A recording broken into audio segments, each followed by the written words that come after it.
আপনারা সবাই তো অপু ভাইকে চেনেন।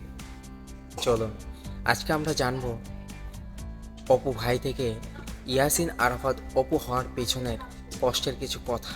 ভাই মনে হয় যে একটু লেখালেখি করছিল ফেসবুকে যে হ্যাঁ একটা ফুড ব্লগ আর মাসে 10 লক্ষ টাকা ইনকাম করে, একটা টিকটক আর অপু ভাই যে কিনা কখনো স্কুলের পাশে দিয়েও যায় না, স্কুলে যায় না, তাকে কিনা আজকে দুবাইতে নিয়ে গেছে, ও অনেক টাকার মালিক হয়ে গেছে, এমনভাবে কি কি লেখছে জানি আরো।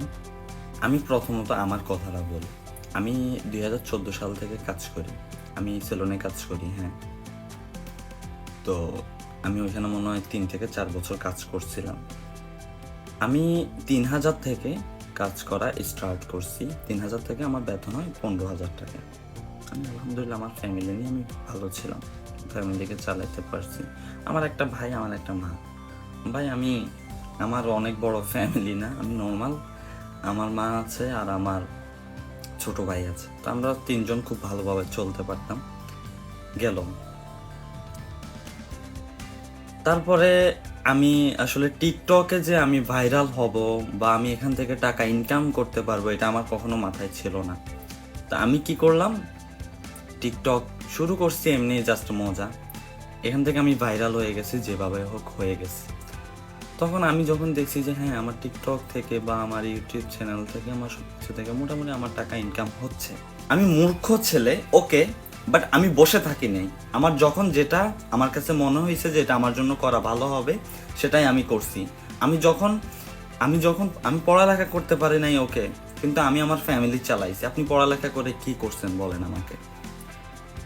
আমি পড়ালেখা করে, আমি বলবো না যে পড়ালেখার দরকার নাই, পড়ালেখা সবার জন্যই দরকার। পড়ালেখা সবার আগে আগে আপনি পড়ালেখা করতে হবে, তারপরে আপনি যে কোনো কিছু করেন, কোনো প্রবলেম নেই। তবে হ্যাঁ, আপনার এটা মাথায় রাখতে হবে যে আমি কি করতেছি, আমি কি ভালো কিছু করতেছি না খারাপ কিছু করতেছি।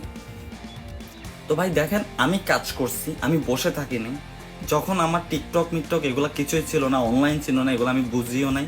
আমি তখন নর্মাল একটা সাধারণ একটা ছেলে ছিলাম, আমি এখনো নর্মাল আছি। আমি তখন কাজ করছি, যেটা আমার মনে হয়েছে আচ্ছা এই জিনিসটা মনে করলে আমি দেখি নাই কোন কাজটা আসলে ছোট, কোন কাজটা আসলে বড়।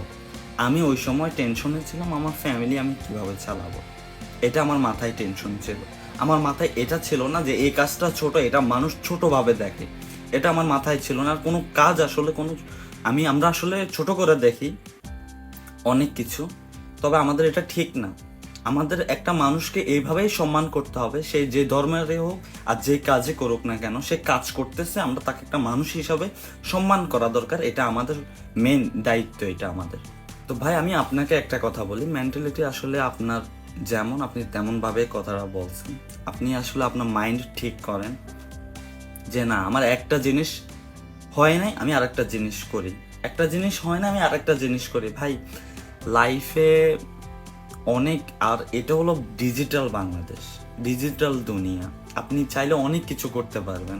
তবে হ্যাঁ, সবার আগে এটা মাথায় রাখতে হবে আমি ভালো কিছু করব। হয়তো আমি আমার কথা বলে আমি একটা মূর্খ ছেলে, আমি অনেক কিছু ভুল করে ফেলছি, অনেক কিছু হয়ে গেছে আমার লাইফে। এখন তো আমি কোনো খারাপ কিছু করতেছি না, আমার মনে হচ্ছে আমি যথেষ্ট পরিমাণ আমি আগে থেকে অনেক বেশি চেঞ্জ হয়েছি। আমার মনে হচ্ছে আমি আগে যা করতাম তা এখন করতেছি না।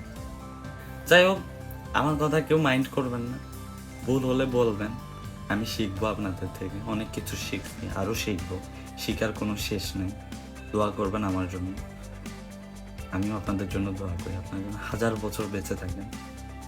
আর আপনারা এই কমেন্ট বক্সে এসে এসে গালিগালাজ করা থেকে একটু দূরে থাকেন, এটা আমি দোয়া করি আপনাদের জন্য।